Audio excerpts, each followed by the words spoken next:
Hello நண்பர்களே, வணக்கம். இன்றைக்கி சோயாவில் ஒரு ஸ்நாக்ஸ் பார்க்கலாம். இது வந்து வெங்காயம், மிளகாத்தூள், உப்பு, வினிகர் போட்டு மிக்ஸ் பண்ணி வச்சுட்டேன்.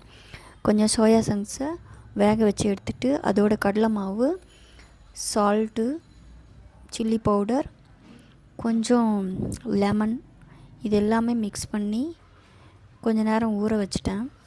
ஒரு 1/2 hour போதும்.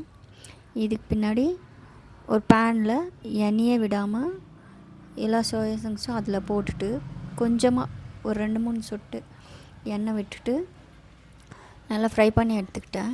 இப்போ பார்த்திங்கன்னா அந்த சோயா கூட தயிரும் மிக்ஸ் பண்ணிட்டேன். அப்புறமா குக்கும்பர், ஆனியன் இது எல்லாமே சேர்த்து வச்சு நான் சாப்பிட போகிறேன்.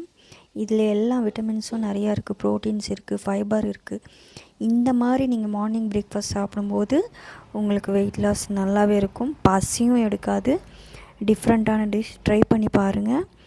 லைக் பண்ணுங்கள், ஷேர் பண்ணுங்கள்.